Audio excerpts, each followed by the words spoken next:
Saludos, buenas noches y bienvenidos a un capítulo más de YE, un capítulo más de la Y asturiana, una jornada esta lluviosa, bueno, y con frío el invierno, bueno, pues se acerca el invierno, decía la gran frase de Ned Stark, el gran lema de los Stark en Juego de Tronos. Bueno, pues así es, el invierno ya ha llegado y se muestra con toda la crudeza en todo el Principado de Asturias, con lo cual es un buen momento para quedarse en casa, taparse con una mantita y ver la tele. Vamos a comenzar, bueno, pues relatándoles lo que tenemos para hoy, lo que les ofrecemos para esta noche. Vamos a comenzar hablando de literatura, vamos a comenzar hablando de libros de la mano de Leo Prado, de la librería Santa Teresa. Continuaremos hablando de ciencia con uno de los científicos asturianos más sobresalientes. Se trata de Ramón Torrecillas, que nos va a hablar de nanociencia y nanomateriales.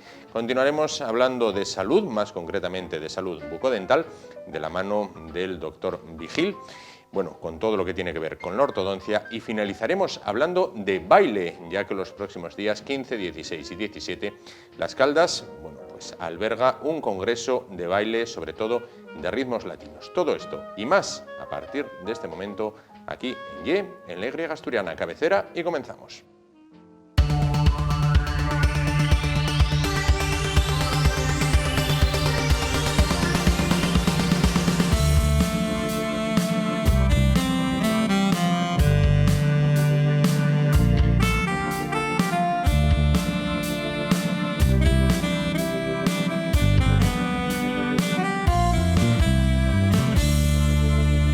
Pues lo decíamos al inicio, si bueno es el frío y la lluvia para quedarnos en casa bien tapados y disfrutando de la televisión, en este caso de esa Asturias Televisión, porque no, también es un buen momento para disfrutar de la lectura de un buen libro. Y para hablar de buenos libros se encuentra con nosotros, como es habitual, Leo Prado, de la librería Santa Teresa. Buenas noches. Hola, buenas noches. Bueno, pues decía yo que es un buen momento para la lectura. Cualquier momento, sin duda, es bueno para la lectura, pero bueno, no apetece mucho salir a pasear por los parques ni por las calles, sin duda. La Navidad, el periodo navideño, Navidad, Reyes, bueno, todas estas fiestas son un gran momento para las librerías, bueno, pues para un momento fuerte de ventas. ¿Cómo se ha desarrollado para vosotros? Bueno, sí, la verdad que es un periodo muy bueno para nosotros, por no decirte el mejor quizás, después del Día del Libro, ¿no? Bueno, no nos podemos quejar, creo que los Reyes estuvieron generosos este año, igual compraron un pelín más que el año pasado, regalaron más libros a los niños. Y en general, en el global, yo creo que no nos podemos quejar, estuvo bien. Claro, vamos dejando un poco ya atrás, aunque nos pisa los talones prácticamente la crisis, ¿no? Entonces. Sí, bueno, a ver, no podemos decir tampoco que se haya superado ni lanzar las campanas al vuelo, ¿no? Pero no, yo creo que igual una ligera mejoría podemos haber notado, ¿no? A diferencia con el año anterior. Claro. ¿Qué tres libros, qué tres autores son los que más se han vendido? Pues se vendió estupendamente y se agotó Palmeras en la nieve, que yo creo que es también por la influencia del cine. Es una novela que ya tiene algo de tiempo y parece ser que al salir en la película se revitalizó y la gente volvió a recordarla, ¿no? Y se agotó, todos los formatos. Otro libro quizás que se haya vendido muy bien es el de Pérez Reverte, una historia de la Guerra Civil para jóvenes, que también se agotó y bueno, se vendió muy bien, estupendamente. Y luego, bueno, hubo varios, por ejemplo, el Asterix del Galo, el de las elecciones de Ibáñez, el libro Guinness de los récords, y bueno, los premios Planeta. Siempre hay varios libros que destacan por encima de los demás, ¿no? Claro. Las historias de Asterix el Galo, ¿más para niños que para mayores, más para mayores que para niños o indistintamente? Porque hay gente mayor que también lee y colecciona Asterix. Pues indistintamente, yo creo. Vamos, yo me declaro, vamos, un ferviente admirador, ¿no? Sí, yo Asterix que sale seguro que lo leo. Y bueno, y mis hijos también, y yo conozco gente adulta que lo compran para ellos exclusivamente, ¿no? Sin ningún tipo de pudor, no tienen por qué, ¿no? Claro, las aventuras de los irreductibles galos. Bueno, pues vamos a ver, ¿qué cuatro recomendaciones nos traes para lo que decíamos, para estas tardes y noches de invierno, con frío, con agua, bueno, con el tiempo completamente desapacible, quedarse en casa y leer un libro? Exactamente, apetece, ¿no? Sí, apetece, sin duda. Es un buen momento para ello. Bueno, el primer libro que escogimos se llama Up 45, es de una escritora de Avilés que se llama Mercedes de Soñé. Esta es una chica que escribe y colabora habitualmente en El Comercio de Avilés. además de haber participado en diversas revistas de diverso índole. Y bueno, también tiene un blog que se llama 45, que también es donde ella realmente desarrolla, ¿no?, su carrera, ¿no? Este libro concretamente está compuesto por varios relatos cortos que están escritos en forma de entradas, quizás también por lo de tener el blog, ¿no?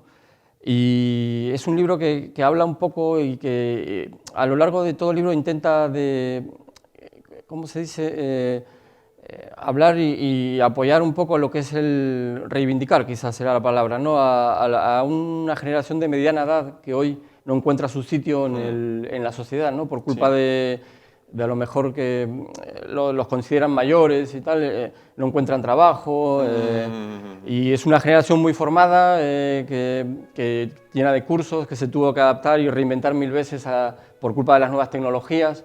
Y bueno, a lo largo de todo el libro ella intenta buscar un sitio a esas personas que no encuentran su lugar, ¿no? Claro. El segundo que nos encontramos. El segundo libro se llama La buena reputación. Es un libro de Ignacio Martínez de Pisón, un autor aragonés que personalmente me gusta mucho. Y bueno, este libro comienza con el regreso de las personas que estaban en Marruecos, ¿no?, en el protectorado, ¿no?, sí, a España, con el problema que se encuentran. Son gentes que... Se trata un poco de la descolonización en general de Marruecos por parte de los españoles. Y bueno, es gente que retorna a la península y nos encontramos en los años 50 aproximadamente.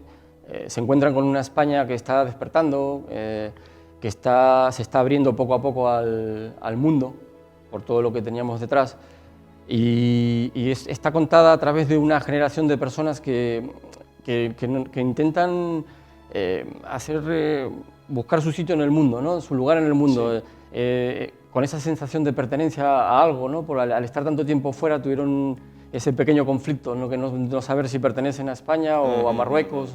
Claro. Y bueno, es una novela muy intensa, muy recomendable, y que nos puede también abrir los ojos para ese periodo de la historia desconocido para algunos, ¿no? Claro, es que eso te iba a decir, es un periodo de la historia bastante desconocido, el tema de la descolonización de España, del protectorado africano o norteafricano en este caso. Bueno, pues la gente que tenía allí su vida, sus negocios, y que se tuvo que volver a la península en este caso. Exacto, dejarlo todo, ¿no?, en cierta forma, porque bueno, eso era una parte de España que dejó de serlo. Claro. Y bueno, y mucha gente tuvo que volver y a lo mejor después de haber estado muchísimos años fuera, que se encontraban como que eran extranjeros en su propia tierra. En su propio país, claro. Bueno, el tercero que nos encontramos. Bueno, pues el tercero es una novela de Pierre Lemaitre, es un escritor francés. Este es un escritor que ganó el premio Goncourt 2013 con una novela que se llamaba Nos vemos allá arriba. Entre otros. Un escritor con mucho futuro, que a mí me gusta mucho también particularmente, especialmente porque es novela negra. Y Irene es el primer título de una saga que está comenzando ahora. En este libro concretamente, la saga está protagonizada por un inspector que se llama Camille Verhoeven. Este inspector, en Irene, pues tenía una vida idílica, con una mujer preciosa que esperaban un niño, y cuando se ve llevado a resolver una serie de crímenes de un asesino en serie complejo, con lo cual el asesino representa una novela clásica negra en cada asesinato que comete. Claro.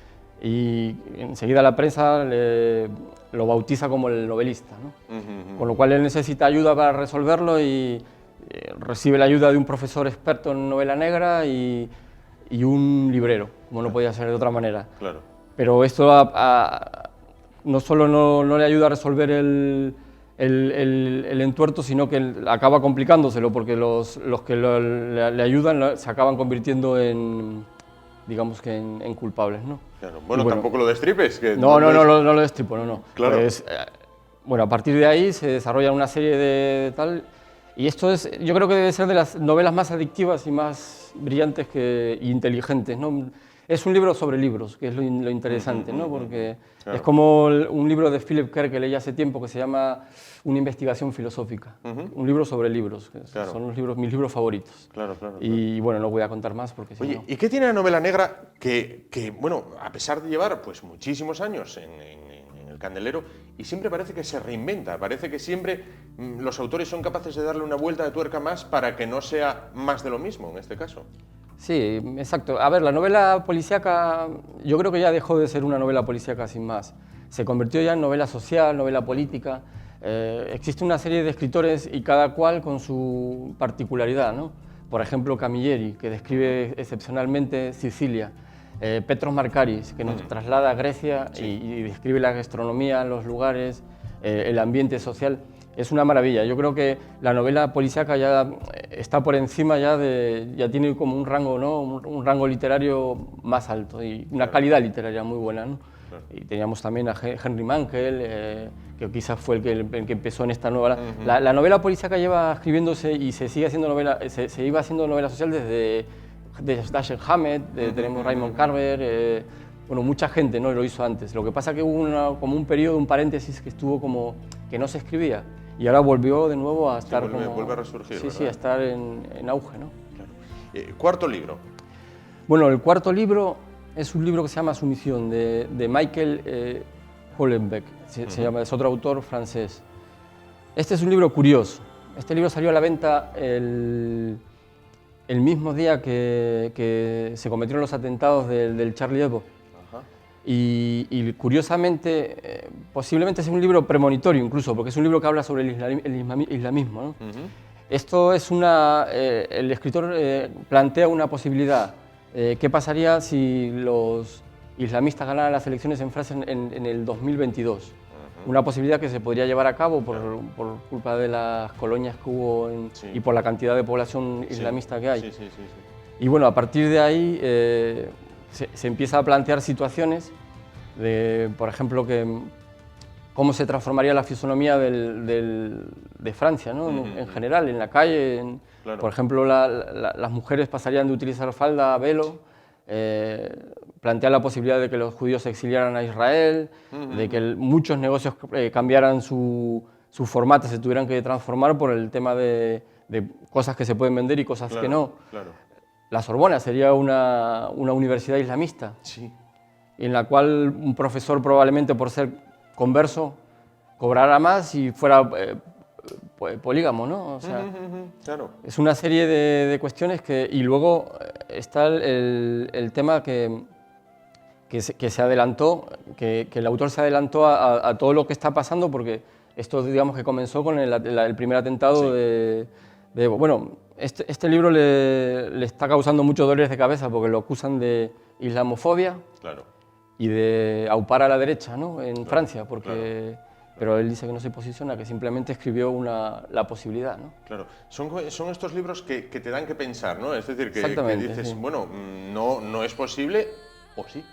Eso, en teoría, es política ficción, claro. Entre comillas, ficción, Claro. porque hay muchas cosas que... Es que tiene un pelín de premonitorio, ¿no? Porque como que se adelantó a todo esto que está sucediendo ahora, que se nos está yendo de las manos. Mismamente ayer, o uno de estos días, que hubo un atentado en Estambul. Sí, es cierto.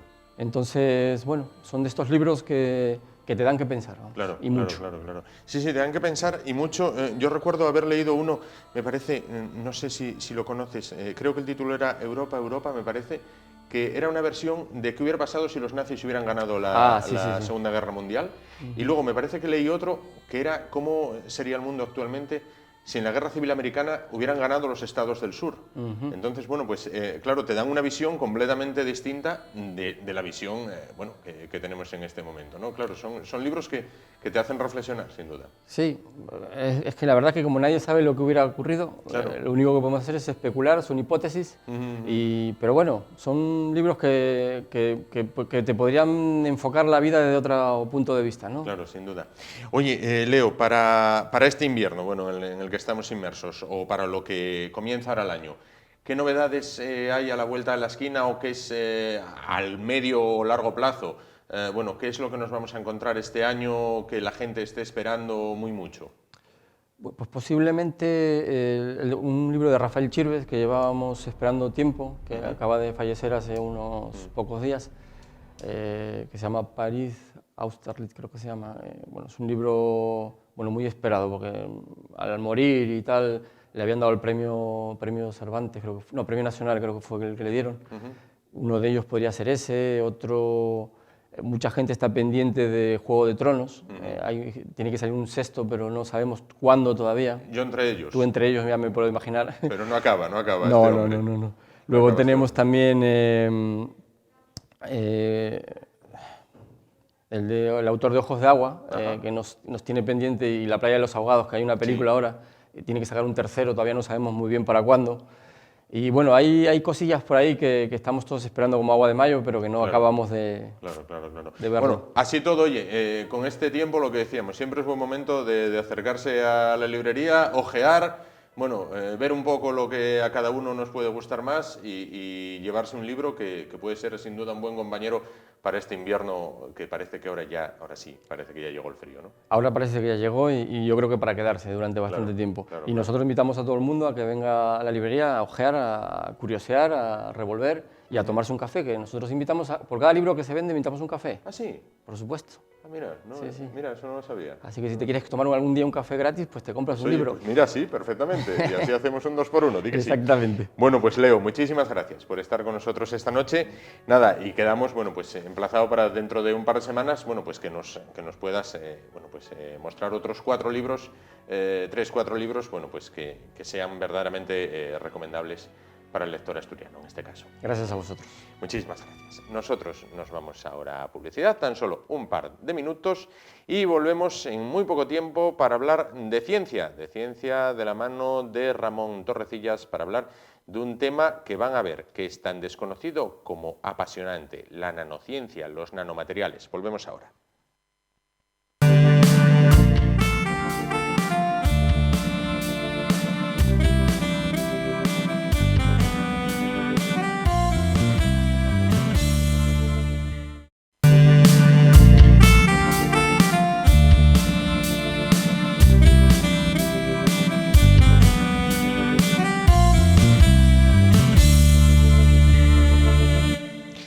Bueno, pues continuamos y vamos a hablar de ciencia que se hace en Asturias y principalmente por parte de asturianos. Se encuentra hoy con nosotros Ramón Torrecillas, físico asturiano y director del Centro de Investigación de Nanomateriales y Nanotecnología. Buenas noches. Hola, buenas noches. Bueno, pues vamos a desmenuzar de una manera que lo podamos entender en la medida de lo posible todos. Bueno, ¿qué es esto de los nanomateriales y la nanotecnología? Vamos a comenzar por querer saber qué se realiza en el centro que usted dirige. Bueno, nosotros somos un centro mixto. El centro mixto es que hay 3 instituciones que se pusieron de acuerdo en el año 2007 para crearlo. Por un lado está el Principado de Asturias, está la Universidad de Oviedo y el Consejo Superior de Investigaciones Científicas, que es a quien yo personalmente pertenezco. Sí. Entonces hay personal que proviene de la universidad, investigadores y del Consejo.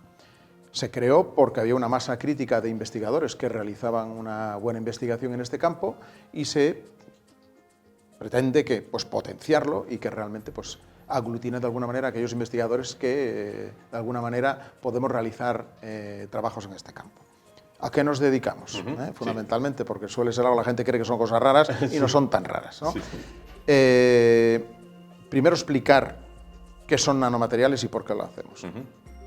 Sencillamente, lo que ocurre es que cuando cualquier material que nos rodea, desde un metal, un plástico, lo que sea, están hechos por pequeñas estructuras. Pero cuando el tamaño es muy pequeño, se organizan en tamaños muy pequeños, lo que ocurre es que la física empieza a comportarse de otra manera. Ya no es la física clásica la que explica sus propiedades, sino que aparecen otros fenómenos de la física, que es la física cuántica, y que hace que las cosas se comporten de una manera totalmente distinta. No mejor ni peor, pero muy distinta. Las cosas cambian de color, lo que era muy blando se convierte en muy duro, lo que era muy tenaz es muy frágil, la inversa, o sea, todo absolutamente cambia. Y entonces, ¿a qué nos dedicamos nosotros? A intentar coger la parte positiva del hecho de utilizar nanoestructuras, que se llaman, estamos hablando de cosas que son 1000 veces más pequeñas que una micra, o sea, son cosas realmente diminutas formadas por una serie de átomos y moléculas y que hace que se comporten distinto. Vale. Ejemplos prácticos. Sí. Bueno, estamos acostumbrados a que un botijo, que es una cerámica convencional, está hecha por partículas de un tamaño determinado. Siempre el orden de las micras es muy superior al nanómetro, ¿vale? Sí. Entonces son materiales que no tienen gran resistencia, tienen una serie de propiedades. Si nosotros cogiéramos esa composición de un botijo y la moliéramos finamente y consiguiéramos hacer una cerámica a tamaño nanométrico, se convierte en transparente, ¿vale? Por ejemplo.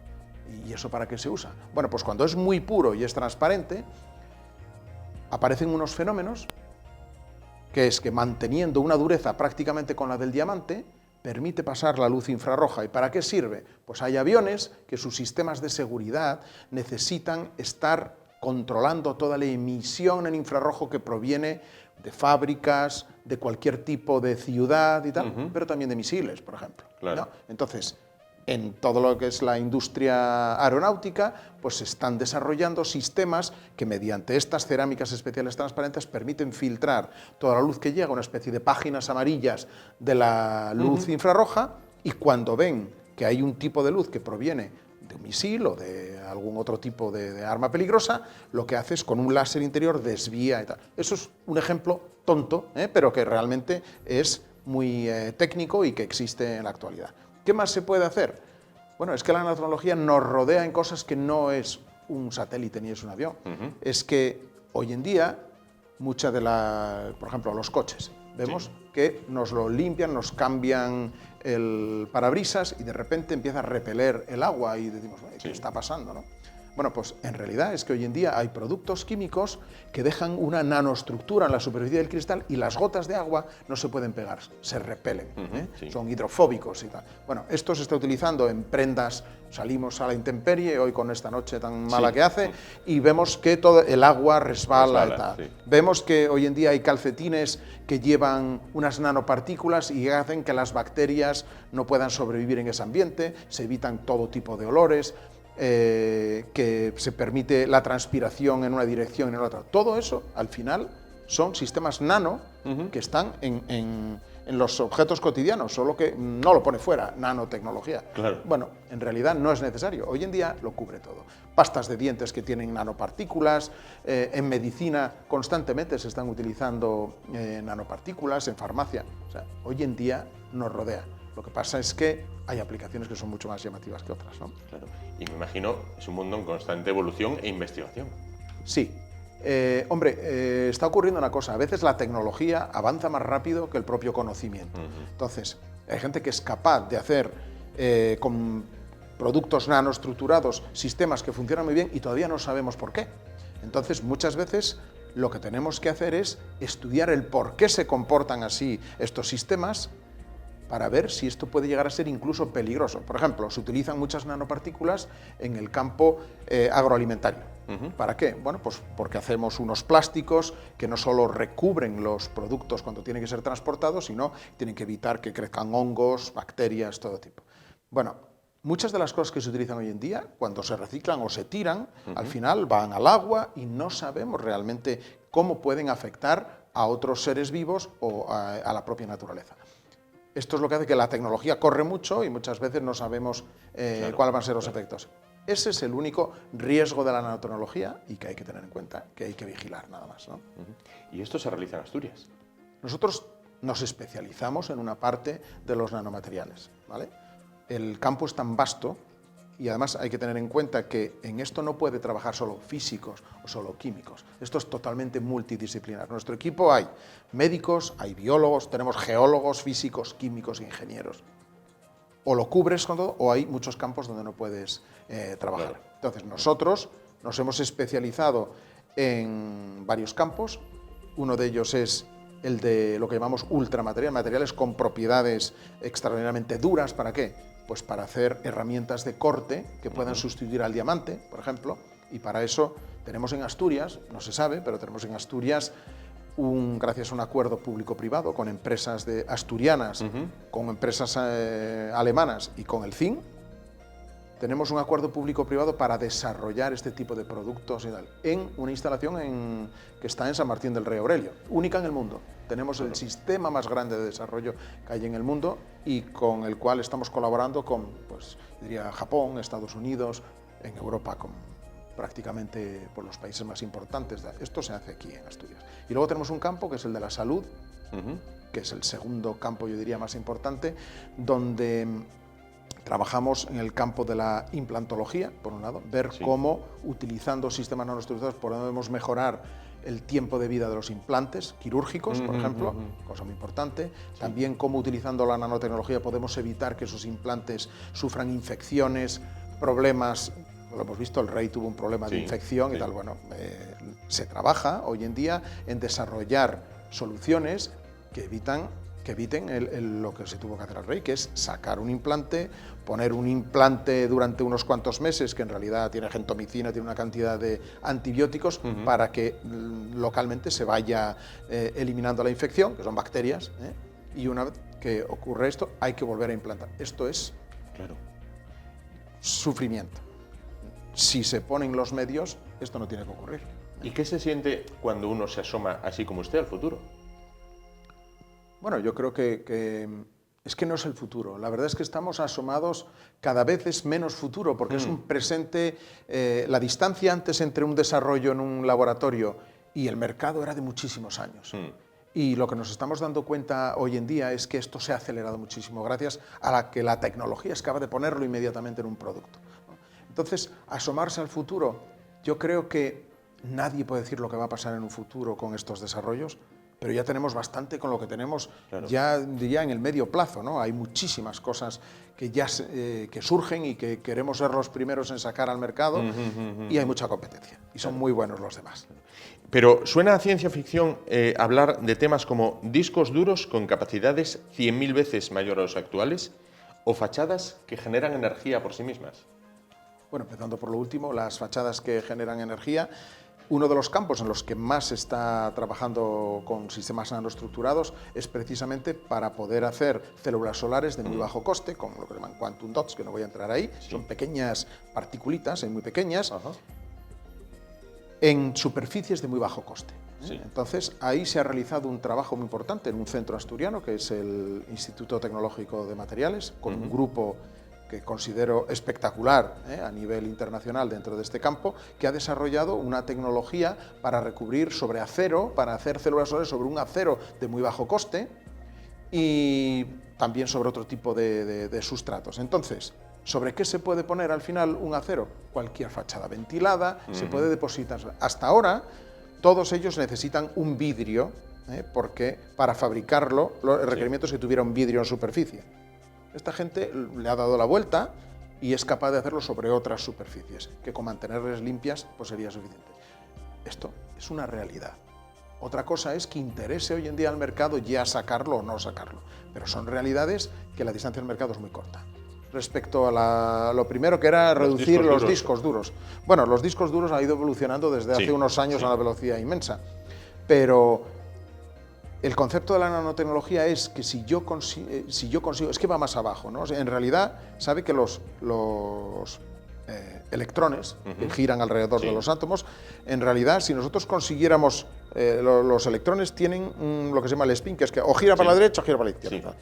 Si yo soy capaz, o bien con un sistema magnético, o bien con los electrones, de orientar los spines en una dirección o en la otra, tengo un sistema binario que es como el que se maneja en los materiales que utilizan para hacer discos duros, pero a un tamaño pequeñísimo. Mínimo. Entonces, hay gente, por cierto, hay un grupo muy bueno dentro del CIN, capitaneado por Jaime Ferrer, que está en temas de spintrónica, que están desarrollando, trabajan por supuesto con países, están muy metidos en UK, en Inglaterra, trabajando, y realmente están yendo muy rápido en el desarrollo de este tipo, pero es que funcionan de forma totalmente distinta a los discos duros convencionales. ¿Cuándo? Esto creo que va a tardar más, porque requiere un desarrollo luego tecnológico importantísimo para incorporarlo y tal. Pero es la realidad, no es un futuro tan lejano. ¿Y todo esto a qué nivel investigador sitúa a Asturias y España? Bueno, nosotros somos, vamos a ver, en primer lugar, tenemos que ser conscientes de que España es un país que dedica muy poco dinero a investigación, tiene muy buena gente investigando, muchos ya están fuera, es decir, España sí que ha sido capaz de formar buenos científicos. bueno, hemos pasado una crisis muy grande que ha hecho que se nos van. Sí. Otros estamos aquí, pero trabajamos en el mundo. Entonces, ¿España qué lugar ocupa? Pues dentro de la nanotecnología ocupa un nivel bastante bajo. Otros países como Estados Unidos o tal, pues. Pero la Unión Europea en global, en lo que se refiere a inversión en el campo de la nanotecnología, es el líder en inversión. Donde va muy mal Europa es en conseguir que esas investigaciones lleguen al mercado en forma de productos. La asignatura pendiente que tiene Europa, sobre todo, debido a su legislación, le podría decir muchos motivos, es que gastamos en investigación, pero no somos capaces de llevarlo al mercado realmente. Entonces, ¿y esto para qué sirve? Quiero decir, desarrollamos muy buen conocimiento, publicamos en muy buenas revistas, supongo para que los demás lo utilicen y saquen los productos que luego compramos nosotros en el MediaMarkt o en cualquier sitio, ¿no? Bien. Al final, ese es el gran problema.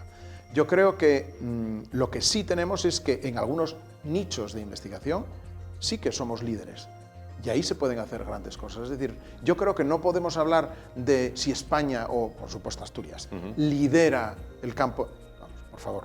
Claro. Pero es que hay gente que sí que son líderes en su campo concreto, son muy buenos y son referentes internacionales. Y no lo hacen solo trabajando aquí. Todos nosotros trabajamos constantemente con otros países. La financiación viene de Europa fundamentalmente. Por lo tanto, ya trabajamos con 6, 7 instituciones, empresas que están dispersas por toda Europa y donde cada uno tiene que resolver una parte del problema. Eso ya existe en la actualidad. Claro. O sea que no estamos solos, no investigamos en Asturias y lo exportamos, ya trabajamos en el mundo. Claro. Pero es una pena quizás tener los jugadores y no formar equipo. Es decir, somos como estos países que tienen una buena selección, pero cada uno juega en un país distinto. Bueno, yo creo que últimamente estamos viendo cómo somos incapaces de ponernos de acuerdo los españoles, ¿no? Para casi todo. Para casi todos. En investigación, yo creo que es distinto. Vamos a ver, la gente cree que el dinero de la investigación lo da el Estado y nosotros nos ponemos a investigar. Eso no es así. Nosotros, cuando sacamos una plaza de investigador, nos dan una mesa y una silla en el mejor de los casos y a partir de ahí salimos a la calle a buscar el dinero. ¿Eso qué significa? Tenemos que ofrecer algo que hay alguien dispuesto a pagar por ello. Pueden ser empresas o puede ser una institución, la Unión Europea, donde presentamos una idea, nos peleamos con el resto de compañeros europeos y sí tenemos esa financiación. Tal. España no lo hace mal, porque tiene muy buenas ideas. Quizás donde más estamos fallando en España es en el campo empresa. Creo que no hemos gastado bien el dinero. Hemos dado muchas subvenciones a través de las empresas y las empresas se lo han metido directamente a lo que era pues casi los beneficios directamente. Esto lo hemos hecho mal, Entonces, no hay que pedir más dinero para investigar, sino yo creo que ese dinero que tenemos para investigar, gastarlo muchísimo mejor. Creo que ahí nos sacan bastante ventaja los demás, ¿no? Claro. Para aprovechar estas ventajas que nos da la investigación y estas nuevas tecnologías, llamémoslo así, hay que tener paciencia en las empresas, es decir, no es querer obtener el resultado económico inmediato, es cultivar a largo plazo. Bueno, para una empresa hay dos formas de sacar ventaja a la nanotecnología. Yo creo que la mayor parte de las empresas serán usuarios e incorporarán nanotecnología a sus productos, desde una pelota de tenis a una cazadora. Entonces, esa gente no tiene por qué desarrollar nanotecnología. Lo que tiene es que saber que existen soluciones nanotecnológicas que le darán un valor añadido enorme a su producto. Esto es el 99%. Ahora, el país necesita también empresas que desarrollen el propio producto nanotecnológico. En Asturias tenemos algunas, muy pocas, pero algunas buenas, y suelen ser pequeñas. Desde en el campo de sensores, en el campo de los materiales, tenemos una empresa más grande, una quimiquera en la región química del Nalón, que desarrolla nanopartículas, pero en fin, al final somos 4 los que estamos haciendo esto. Esto hay que incrementarlo. Lo más importante es potenciar el hecho de que empresas pequeñas, no grandes empresas, las grandes empresas son usuarias y no desarrollan por lo general. Es más, las grandes multinacionales que tenemos en Asturias, la investigación prácticamente proviene de fuera. Por lo tanto, lo que tenemos un poco es que crear un tejido industrial de pequeñas empresas muy tecnificadas y que estén aquí en el Principado. Eso es lo que es bueno. Explíqueme, que yo lo pueda entender, el tema de una conferencia que dio recientemente. ¿Qué es el grafeno y para qué sirve? Bueno, hay gente que sabe muchísimo más que yo aquí en Asturias sobre grafeno. Vamos a ver. El grafeno, si nosotros cogemos un lápiz y dibujamos sobre un papel, Sí. pues el grafeno es el grafito, que es un producto que todos conocemos, pero se lamina muy fácil, por eso podemos escribir con él, ¿no? Porque deja una mancha. Sí. En realidad, si pudiéramos verlo con un gran microscopio, lo que estamos dejando es unas laminillas muy finas que son átomos de carbono que están ordenados de una determinada manera, Sí. ¿vale? Bien, eso es lo que se denomina grafeno, a esas laminillas independientes. El grafito lo que son es apilamientos de millones Sí. de capas, entonces tienen. Lo que se sabe es que esas láminas, individualmente, si las podemos aislar, tienen unas propiedades espectaculares. ¿Por qué? Porque tienen una dimensión que es la de la lámina, que es muy pequeña, muy pequeña. Y esto le da una cantidad de posibilidades enormes. Bueno, resistencia, conductividad eléctrica, muchas propiedades. Lo que está ocurriendo es que, claro, ahora todo el mundo quiere introducir el grafeno en todas partes. Con la ciencia siempre pasa igual. Cuando hay algo nuevo, Todo el mundo lo quiere. bueno, todo el mundo inventa y yo creo que se utiliza más desde un punto de vista, yo diría, de marketing que otra cosa. Las aplicaciones reales, el mercado del grafeno hoy en día es pequeñísimo. La potencialidad es enorme. Y hay dos campos distintos. Uno es el de la microelectrónica, que está liderado fundamentalmente por los coreanos, Samsung, empresas que trabajan para Samsung. Por cierto, tenemos una empresa aquí en Asturias que se ha constituido hace muy poco, que se llama Graphene Square, Europa, y que está trabajando en ese campo de grafeno para grado electrónico. ¿Eso qué es? Pues es gente que utiliza unas técnicas que consigue depositar capas y ese tipo, capas de grafeno. Y esas capas de grafeno son las que dan unas propiedades que permite hacer hoy en día, pues en lugar de una tablet rígida, va a permitir hacer pantallas que son totalmente flexibles y tal. Esto es ya una realidad hoy en día, Samsung ya lo tiene, y lo que tiene esta empresa es coreana, es que lo permite hacer lo que se llama en rodillos ya a nivel industrial, en unos tamaños que se acercan, no llegan a este tamaño de televisión todavía, pero digamos un tamaño folio un poco más grande, ya se está haciendo. Bueno, esa es una utilización de grafeno. Y luego está otra, que es en la que más se está especializando Asturias. Existe una iniciativa en Asturias, en el Instituto Nacional del Carbón, así como unos empresarios que están creando una empresa que se llama Grafen Asturias, me parece, Grafenastur, donde es otro tipo de grafeno, es un grafeno de bajo coste que va a permitir, de alguna manera, democratizar la utilización de grafeno para otras aplicaciones. Por ejemplo, le hablé antes de que tenemos en una máquina, ¿no?, que permite hacer unos materiales durísimos en nuestro material. Bueno, pues cuando hemos utilizado este grafeno que nos proporcionan ellos, conseguimos que los materiales cerámicos convencionales se vuelven conductores. Y eso abre unos campos importantes, solo gracias a introducir un 0,1% de grafeno en la estructura. Es decir, el grafeno sirve para muchas cosas. Hay otra empresa, Dropsense, por ejemplo, una muy buena empresa que tenemos en Asturias, pequeña pero creciendo, que lo utiliza en electrodos, que está viendo la posibilidad de utilizarlo para muchas. Tenemos a los Fernández Vega que están estudiando cómo utilizarlo, por supuesto, para algunas aplicaciones en el campo, digamos, de la oftalmología, etcétera, etcétera. Bueno, hay una serie de personas ya en esta región que está trabajando en el campo del grafeno. Ahora, estamos muy lejos todavía de los niveles. Ahora, hay muy buenas iniciativas en los dos campos, el electrónico y el convencional, como he dicho, con empresas regionales que realmente no lideran nada todavía, pero están apostando. Y en ese sentido el Gobierno del Principado sé que está apostando por el campo del grafeno. Solo falta una cosa ahora, dinero. Hace falta para todo. Claro. Sin duda. Pues muchísimas gracias, Ramón Torrecillas, físico y director del Centro de Investigación de Nanomateriales y Nanotecnología.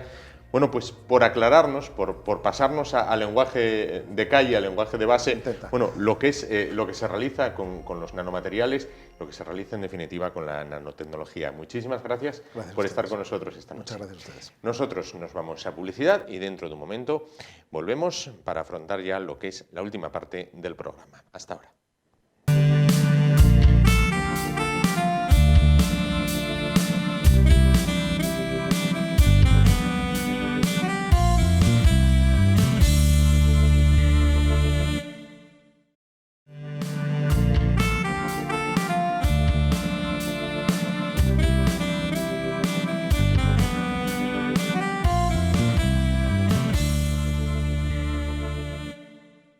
Bueno, pues después del apartado de ciencia vamos con un apartado de salud. Vamos a hablar de salud bucodental, que también tiene que ver con la estética, ya que vamos a hablar de la ortodoncia.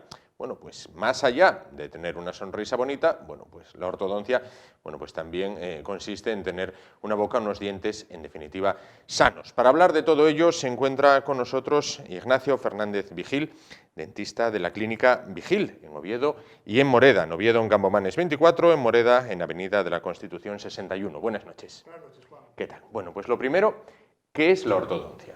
Bueno, la ortodoncia es una área de la odontología que se ocupa de corregir, digamos, la posición de los dientes. Dicho así, bueno, es lo que todo el mundo entiende por ortodoncia. Se ocupa de muchas más cosas, no solamente de corregir la posición de los dientes, sino también se ocupa un poco de guiar el crecimiento de los maxilares, de las bases de los dientes, ¿no? Del crecimiento desde una edad temprana hasta ya una fase de adulto, ¿no?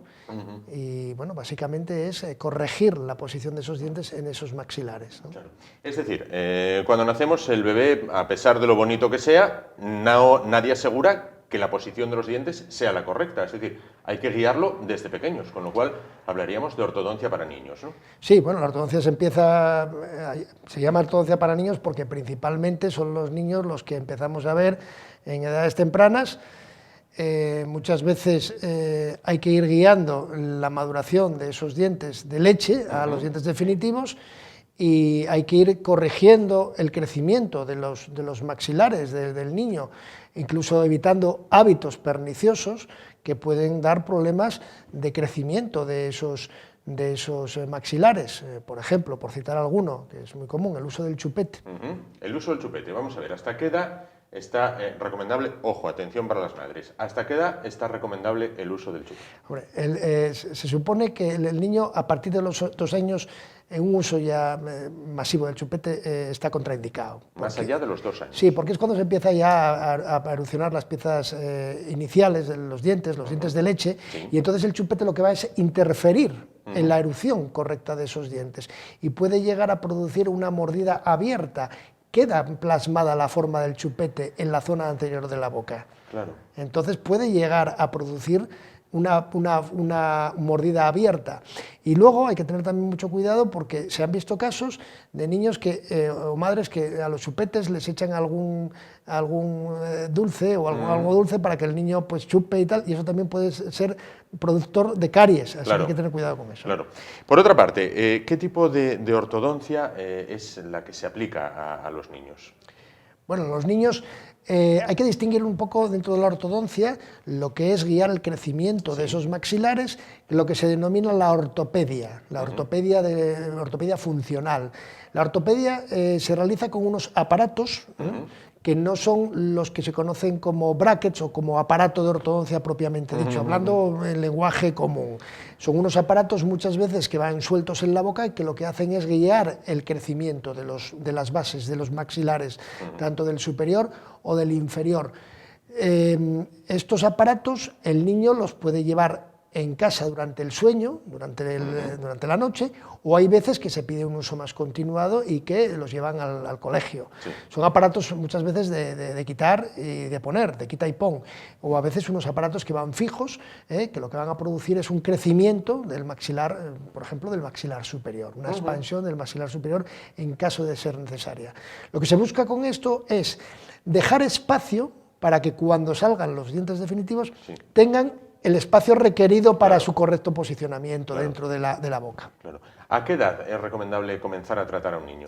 A ver, depende del caso concreto. Hay casos, por ejemplo, cuando un niño trata de morder torcido, por decirlo de alguna manera, o vemos que el niño trata de morder hacia adelante, de llevar la mandíbula hacia adelante, o hay unas discrepancias, o que vemos que la cara como que hay una cierta desarmonía, lo que se llaman mordidas cruzadas.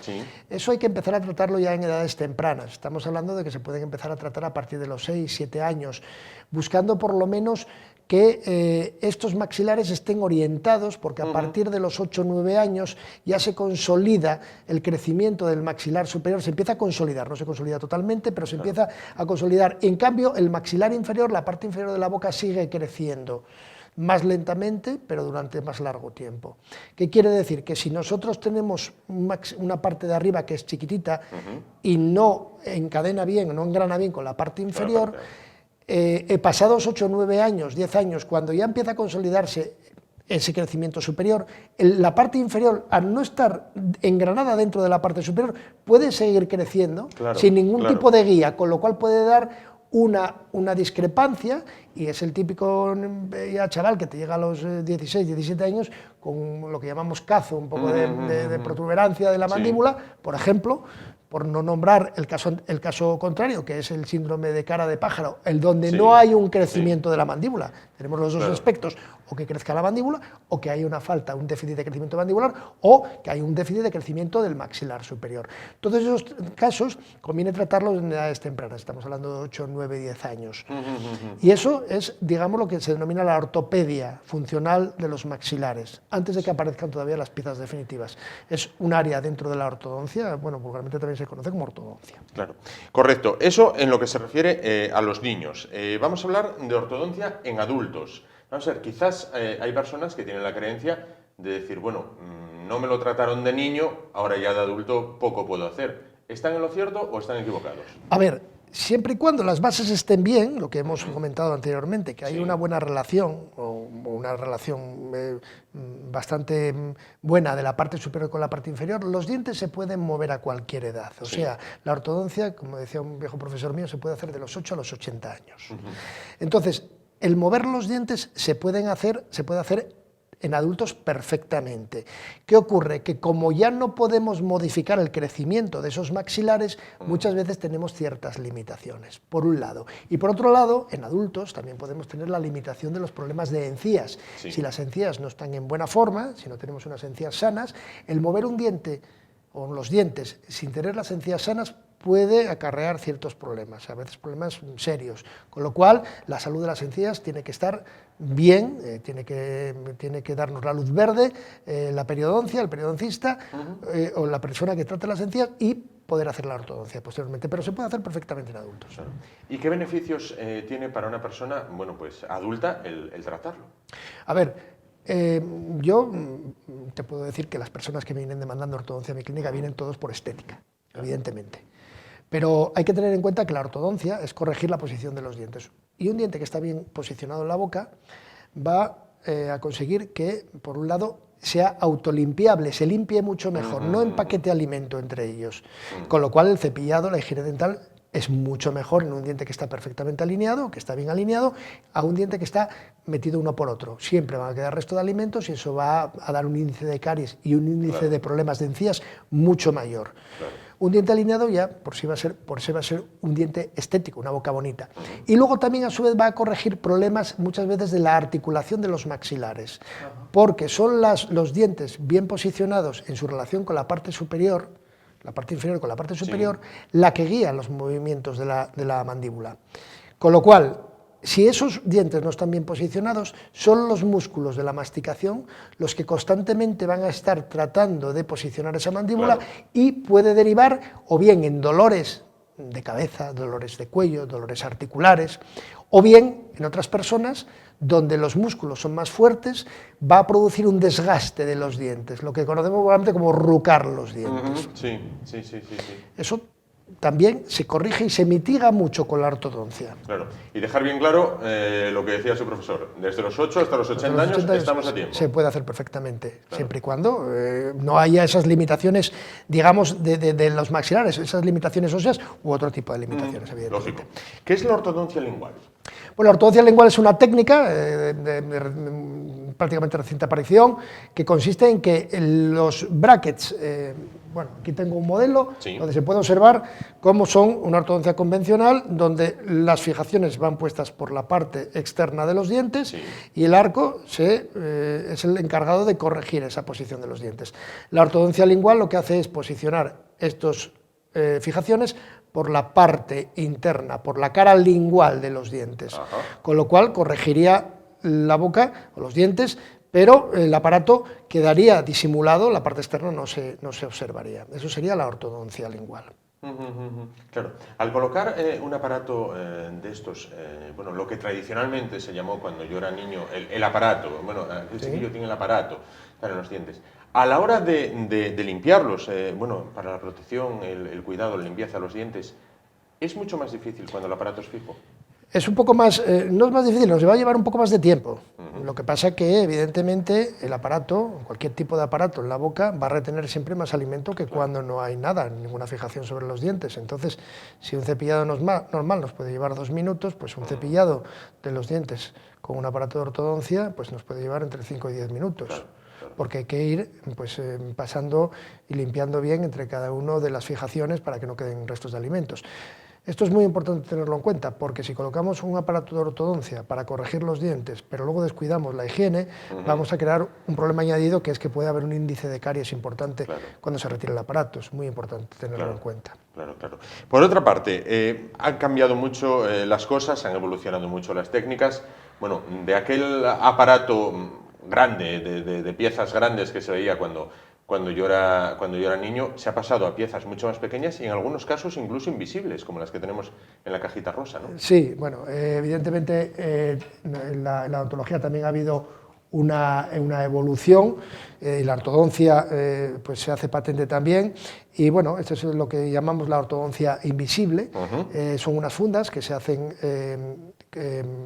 con la copia del modelo que tenemos de la boca, y con este tipo de aparatos pues hacemos movimientos de los dientes. Evidentemente son movimientos mucho menos precisos que los que se pueden hacer con un aparato fijo, pero bueno, se tratan muchos casos, sobre todo muchos adultos demandan una ortodoncia invisible, que muchas veces se puede realizar con este tipo de férulas transparentes, o bien con unos brackets ya que son pues, transparentes o que simulan el color del diente y prácticamente se hacen invisibles en una relación normal entre las personas. Claro, quizás estos más demandados por las personas adultas, bueno, por no llevar lo que es el aparato visible, ¿no? Sí, yo creo que uno de los mayores detractores del tratamiento de ortodoncia es que se vea ese aparato.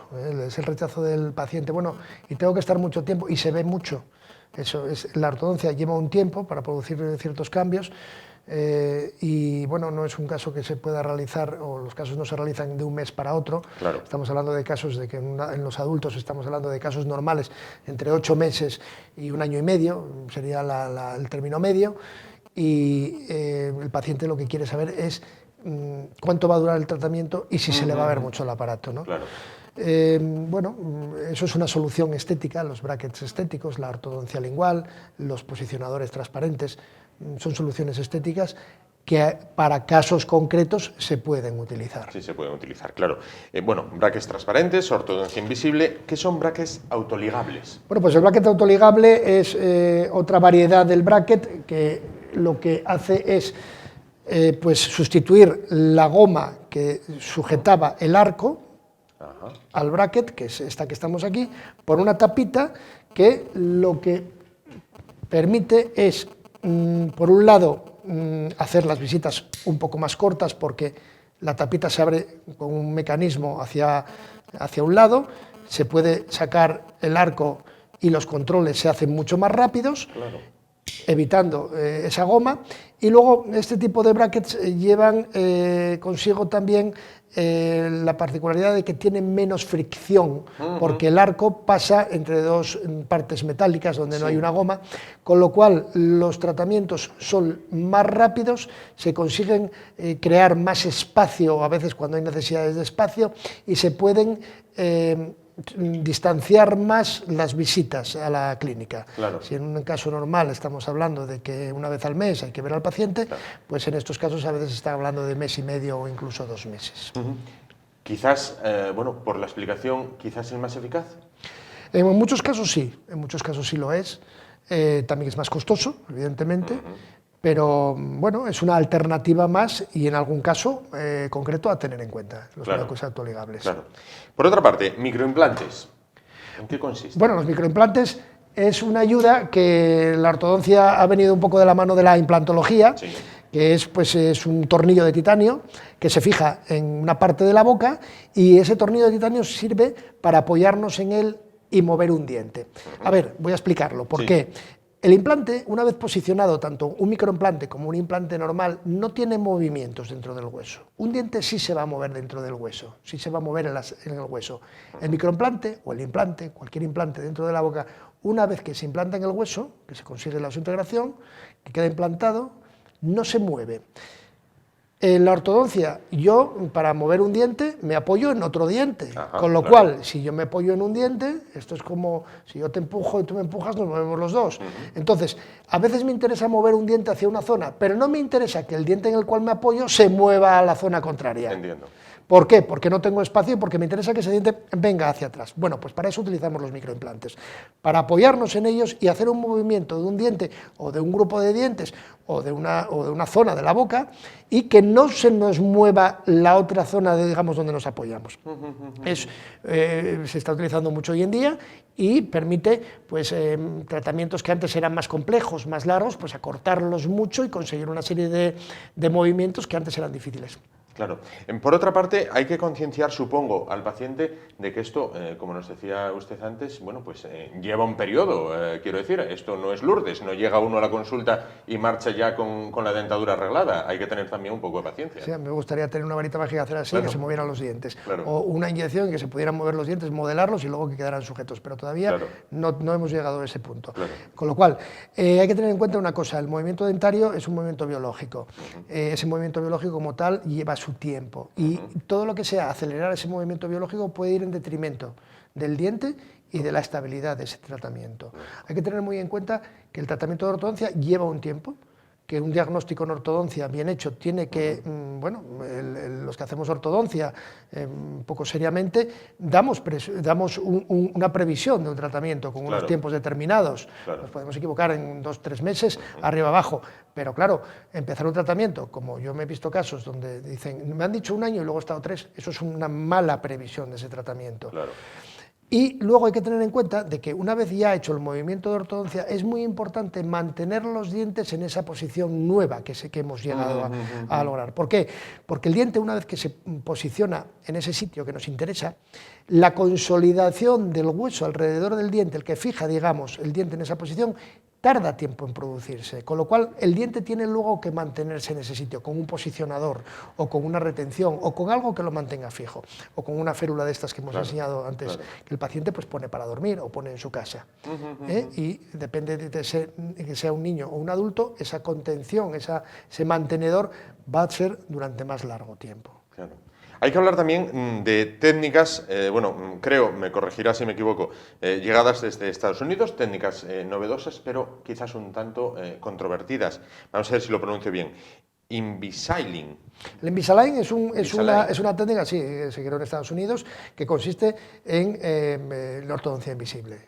Bueno, esto es una marca comercial que lo que hace es el dentista toma un molde de la boca del paciente, esto se manda a un centro y desde este centro hacen lo que es el diagnóstico y toda la proyección del tratamiento, y lo que van haciendo es cambiando las férulas transparentes que hemos visto según el movimiento que vayan a necesitar hacer el paciente. Lo utilizan mucho ortodoncistas generalistas, que no hacen ortodoncia o que no se dedican a este tema como una dedicación exclusiva, o que lo hacen menos, porque se lo dan prácticamente todo hecho, y algunos generalistas y algunos ortodoncistas también la utilizan.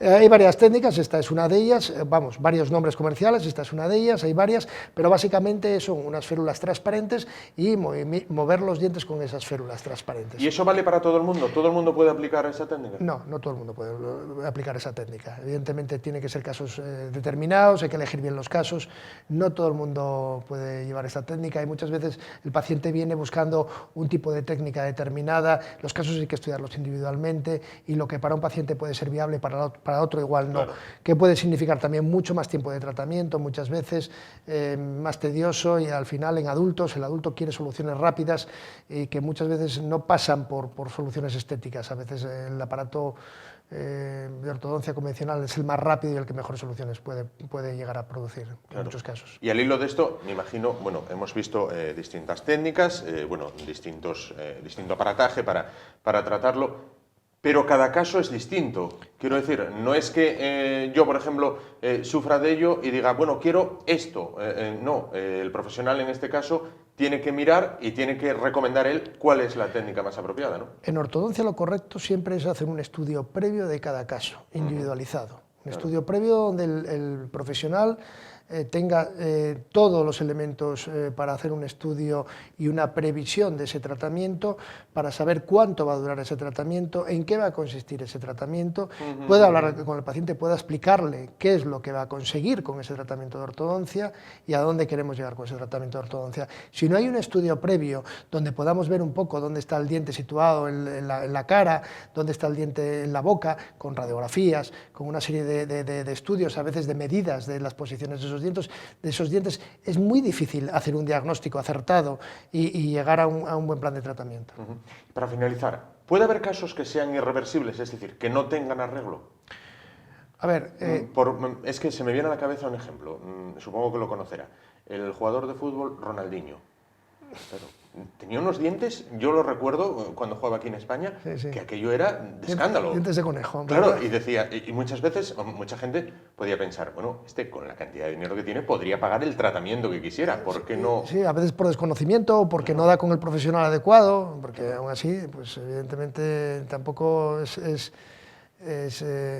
que tengas mucho dinero, igual andas dando tumbos y no caes en las manos adecuadas. A ver, hoy en día la odontología ha evolucionado muchísimo, es una ciencia interdisciplinaria donde se tratan la ortodoncia con la periodoncia, con la prótesis, con un montón de especialidades dentro de nuestra profesión, que siempre, si lo que podemos llegar hasta un punto, estamos hablando ya de en adultos, que hasta aquí llega la ortodoncia, pero luego podemos llegar hasta aquí con prótesis, o luego podemos llegar con alguna otra cosa, con una cirugía ortognática.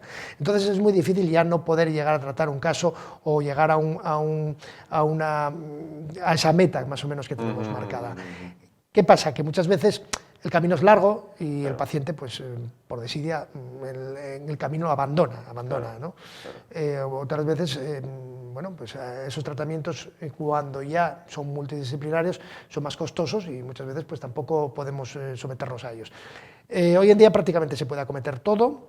Lo ideal es, bueno, pues hacer un buen diagnóstico y que caer en buenas manos que te puedan orientar y te puedan llevar hasta ese punto final. Y sobre todo, recalcar lo que hablábamos la última vez que nos vimos, manos profesionales.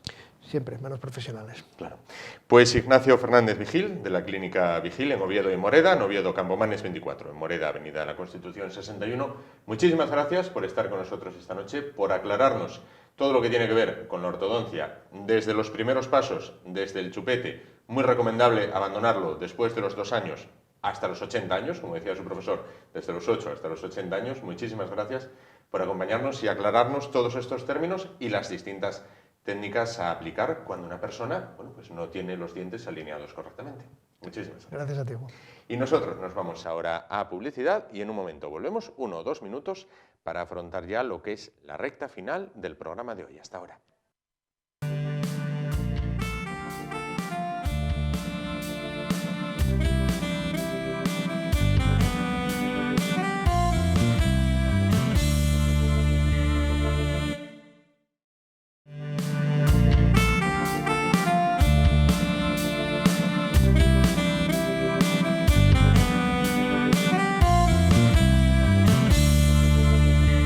Bueno, pues afrontamos ya la recta final del espacio de hoy y lo vamos a hacer hablando de baile. De baile, pero no solo de un baile, sino de baile en muy distintas modalidades. Y es que los próximos días 15, 16 y 17 de este mes se va a celebrar en Las Caldas, bueno, pues un certamen, un congreso acerca de baile, acerca de distintas disciplinas. Para hablar de todo ello se encuentran con nosotros sus organizadores, que paso a presentarles. Por una parte, bueno, pues tenemos a Johnny Guía. ¿Qué tal? Buenas noches. Buenas noches. Director de la Escuela de Baile Norte Latino, ¿vale? Y junto a él, Laura Alonso, codirectora de la Escuela de Baile Norte Latino. Buenas ¿Qué tal? noches. Buenas noches. Bueno, pues lo primero, preguntaros, ¿en qué va a consistir este congreso de los próximos días 15, 16 y 17 en Las Caldas? Pues bueno, el objetivo del congreso es dar a conocer, sobre todo a la gente de aquí de Asturias y de las provincias de al lado, gente, grandes bailarines que existen aquí a nivel nacional.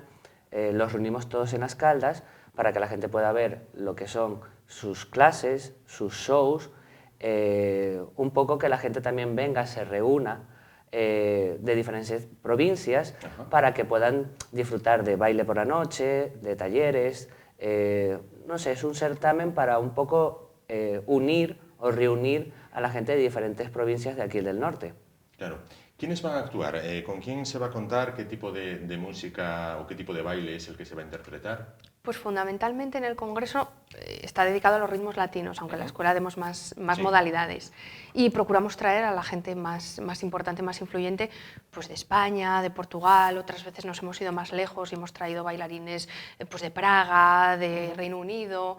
Sí. Claro. Y tipos de baile, bueno, también lo que él nos decía, ¿no? Orientado más a lo latino, pero de todo tipo, ¿no? Me imagino. En el congreso prácticamente exclusivo de latino. Ajá. Tenemos salsa, tenemos bachata, tenemos kizomba, tenemos distintas versiones de cada modalidad, pero básicamente latinos.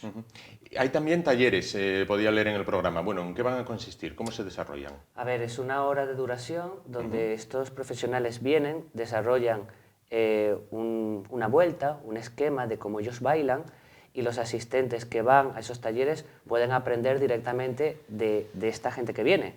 Entonces, aprenden técnica, aprenden a ver una serie de secuencias, técnica de mandato, cómo dirigir a la chica. Hay un baile concretamente que es la kizomba, que es un baile que es muy parecido al tango argentino, pero con ritmos africanos. Entonces, en los talleres lo que van a desarrollar es, digamos, los pilares importantes a la hora de bailar. Y a la vez tienes la posibilidad de aprender una secuencia de baile que luego, si quieres, lo puedes ejecutar por la noche en el baile social. Claro. ¿Cómo nace la idea de crear Norte Latino? Bueno, ¿cómo un buen día decidís, bueno, pues poner en marcha una escuela de baile? Pues yo creo que porque era la pasión de los dos. Sí, ¿no? Yo desde muy pequeñita... ¿El baile os unió, quizás? Sí, él era mi profesor de baile. Vale. Sí, sí. Y yo hice danza desde los 3 añitos, empezando con el ballet, como todas las niñas prácticamente del mundo. Y el bailo desde pequeño, nació en Caracas, entonces se crió entre el baile. Y cuando nos juntamos y vimos que aquello era algo que nos gustaba, pues decidimos crear algo nuestro. Claro, tenéis la escuela aquí en Oviedo. Sí, al principio el congreso fue como una pequeña reunión entre amigos de otras provincias, que eran igual que nosotros, con escuelas, y queríamos disfrutar de un fin de semana de ellos, porque la verdad es que eran gente que llevamos muy buenas relaciones con ellos. Y en el primero que lo hicimos, vamos, en la gruta, y en aquella ocasión cayó una nevada que en Oviedo llevaba 25 años que no caía, la verdad es que la gente respondió igualmente. Entonces, poco a poco se fue transformando en... Yo siempre digo que nuestro congreso es la capacidad de poder abrir las fronteras para la gente de aquí de Asturias. Así es como nace Norte Latino. Un poco por la necesidad, porque si tú querías irte a un congreso te tenías que ir lejos. Entonces queríamos tener la posibilidad de que pudiera la gente de aquí de Asturias disfrutar de lo que era un congreso de baile. Claro. He leído en alguna ocasión que la música es un lenguaje internacional, entiendo que el baile también. Sí, sí, por supuesto.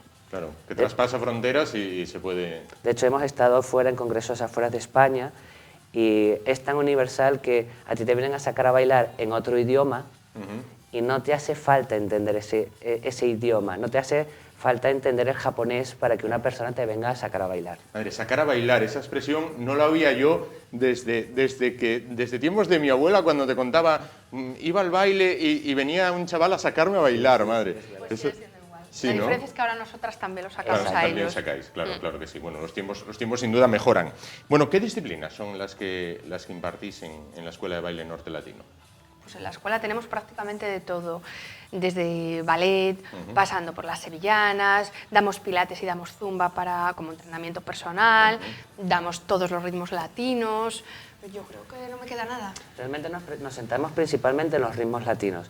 Nos hemos dado cuenta que aquí en Asturias hay muchas escuelas de muy buena calidad, pero no había una escuela un poco especializada en ritmos latinos. Entonces entramos nosotros, hemos tenido la especialidad de la salsa, de la bachata y de la kizomba. Digamos que son lo mismo que un poco prolongamos en el Congreso. Claro. Que la gente viera pues, que también existe aquí una calidad, hay un volumen de gente importante en Asturias, donde realmente la gente tiene ganas de aprender a bailar. Porque el baile tiene muchos aspectos positivos como la sociabilidad, el hecho de poder conocer a gente, el hecho de poder crear un grupo y luego irte tranquilamente a tomarte algo, salir a bailar. Entonces, la escuela se centra principalmente en los ritmos latinos, que es realmente nuestra pasión. Claro, claro. Salsa, bachata, kizomba, bueno, para mí prácticamente son palabras completamente desconocidas. Nos comentabas, ¿hay afición también en Asturias a esto? Quiero decir, parece que la idea general es como que en el sur es donde más, bueno, pues la gente es más desenfadada, más a la hora de arrancarse a bailar y tal. Sin embargo, aquí en el norte también. Yo creo que estamos empezando, estamos arrancando. Es verdad que en el sur tienen mucha más tradición, los congresos tienen mucho más tiempo celebrándose y mueven muchísima más gente que aquí. También igual porque tampoco se le dio la oportunidad aquí en el norte, Exacto. porque hemos tenido como un vacío muy grande hasta que decidimos empezar a traer gente. Yo creo que sí hay afición del baile. La cuestión es que nunca se le ha dado la posibilidad a la gente de que viera todo el potencial que tiene. Ya no te digo para que tú seas un gran bailarín, sino para que puedas disfrutar de lo que es el baile en general. Es decir, sales por cualquier sitio de baile y te encuentras que en los locales, que hay gente, hay mucha gente. Pero esa gente era más reacia a tener que marchar fuera de Asturias. Entonces dijimos, vamos a traerlo, ya que la gente no va, pues vamos a traerlo para Asturias. Pero yo sí creo que hay afición. Yo creo que la gente encima le gusta. Es decir, es una muy buena terapia esto del baile.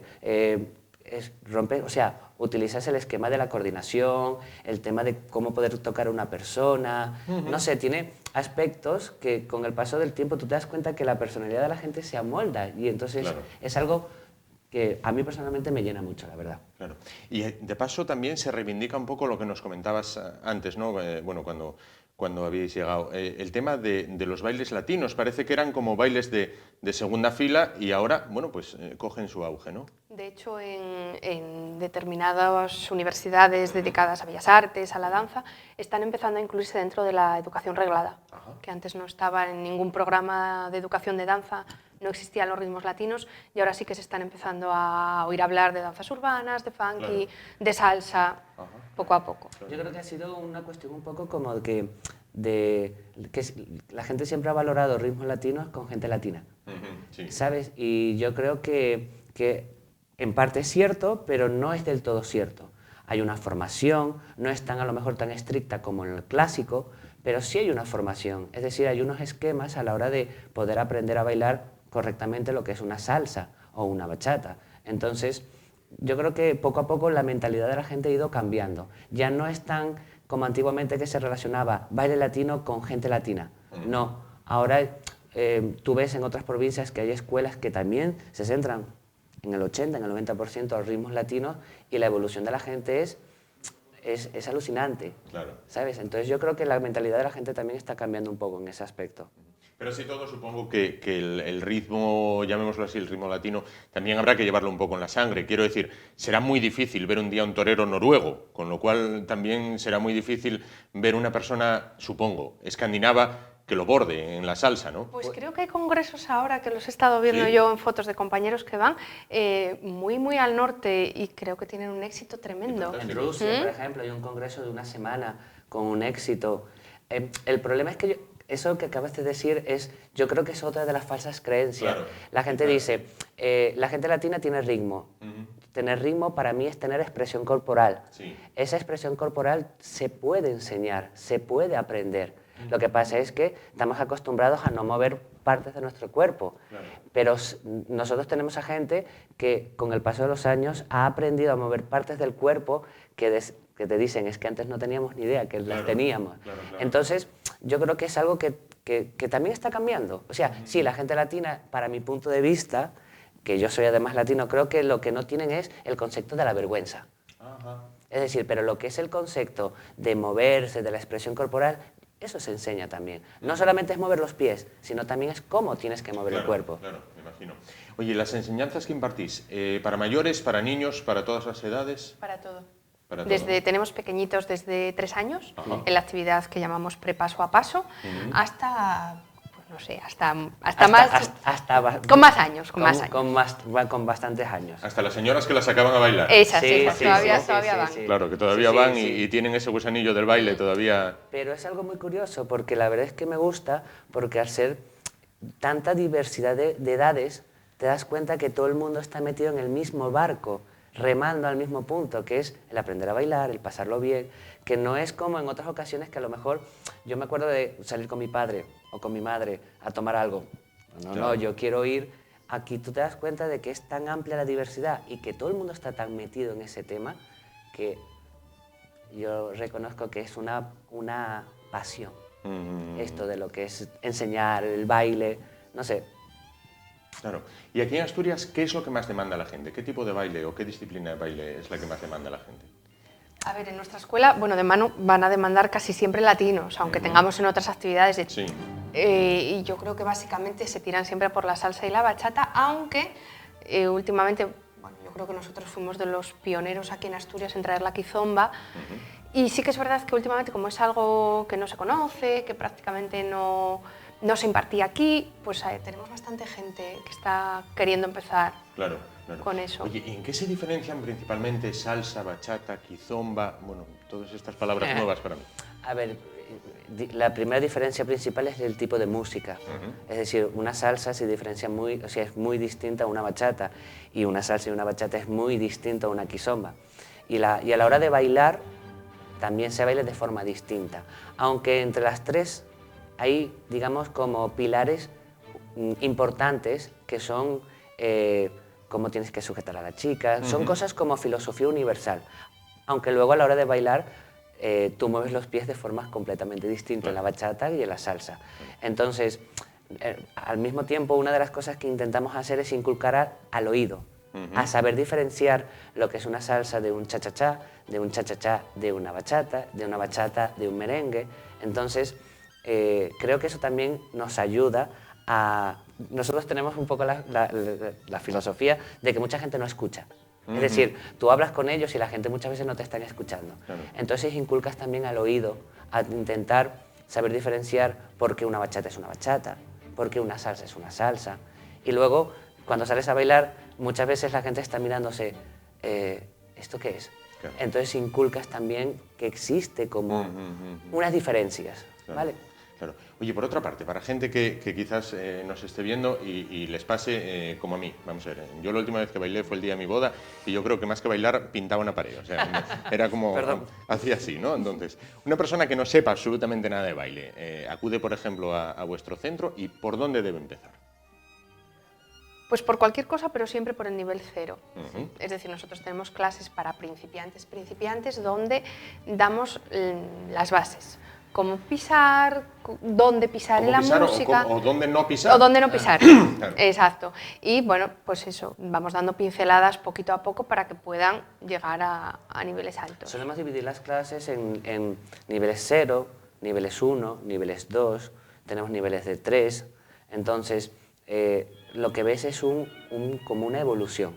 Es decir, que yo creo que era una de las cuestiones que hacía falta aquí. Claro. Es decir, porque poníamos clases de baile y tú podías estar 2 años y si venía alguien nuevo, volvía otra vez a comenzar de cero. El grupo en sí. Claro. Una de las cosas que hemos instaurado es esa capacidad de poder dividir las clases por grupos.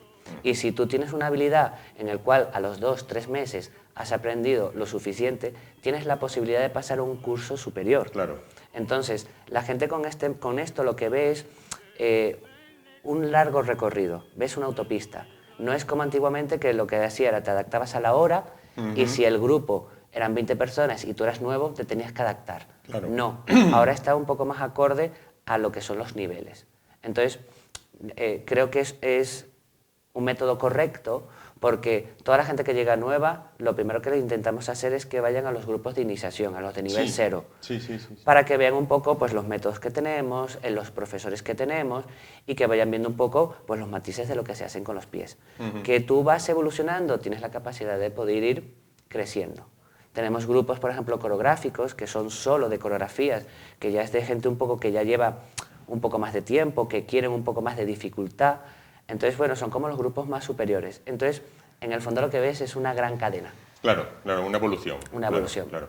Es que me estaba dando cuenta, yo a mí el único consejo que me dieron el día de la boda, pues yo dije, yo no sé bailar, y me dijeron, tú mete los pies debajo del vestido de ella, y ahí ya no se te ve y adelante. Bueno, gracias a Dios salimos adelante. ¿Y salió bien? Bueno, salimos como pudimos, Oye, referentes del tema del baile, referentes a nivel mundial, que podáis tener. ¿Quiénes son ahora mismo los top? Es una pregunta muy difícil, ¿eh? Porque luego cada uno tenemos... Claro. A nivel mundial tenemos la gran suerte de que tenemos aquí en España a los 6 veces campeones del mundo de la salsa, que se llaman Adrián y Anita. Estuvieron en un programa de televisión en el Mira Quién Baila. Hoy por hoy... Que fue a ganar, Mira Quién Baila, fue a ganar quien ganó, sí. Precisamente, muy discutidamente, por otra parte. Pero son gente impresionante. Los tenemos aquí en Barcelona. Luego hay gente como unos chicos brasileños que se llaman Rafael y Karina, que es impresionante verlos bailar. Tienen una técnica de giro orientada en el patinaje artístico, de hacer 30, 40 giros y sobre el eje ir cambiando. Claro. Estamos hablando de gente que ya está a otro nivel. Existe un grupo italiano que a mí me gusta mucho, que se llama Tropical Gym, que lleva muchísimos años y son, para mí son espectaculares. Hay un grupo americano que se llama Yamulé, que, o sea, podríamos estar hablando horas, porque la verdad es que al haber tanta diversidad de ritmos y hay gente que se lo toma tan en serio, ves la evolución. O sea, puedes meterte tranquilamente un día en YouTube y poner cualquier competición que se puede haber desarrollado aquí en España o a nivel mundial y lo que ves en esos vídeos es de quedarte boca abierta, la verdad. Claro. Bueno, vamos a finalizar recordando que el Congreso se celebra en Las Caldas los días 15, 16 y 17 de este mes, bueno, el Congreso organizado por la Escuela de Baile Norte Latino, pero antes de despedirnos, bueno, pues queríamos lanzar un vídeo, bueno, en el cual pues se ve una actuación a cargo de Mónica y Alfonso, en este caso, Alfonso y Mónica, bueno, que van a bailar, ¿nos decías? Una salsa. Una salsa.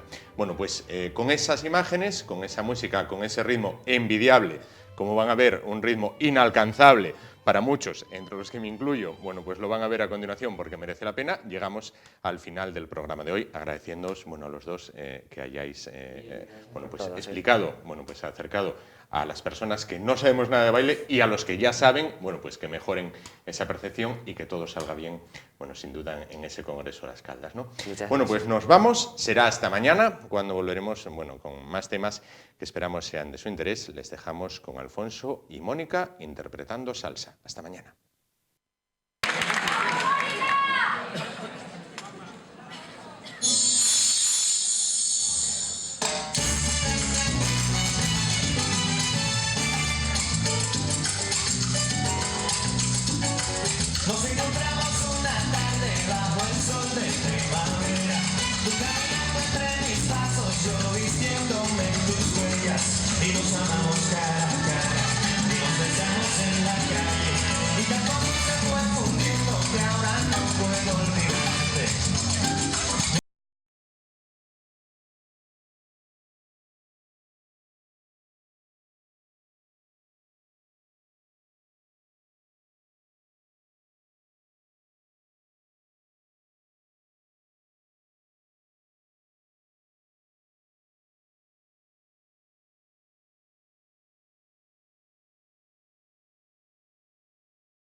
Desde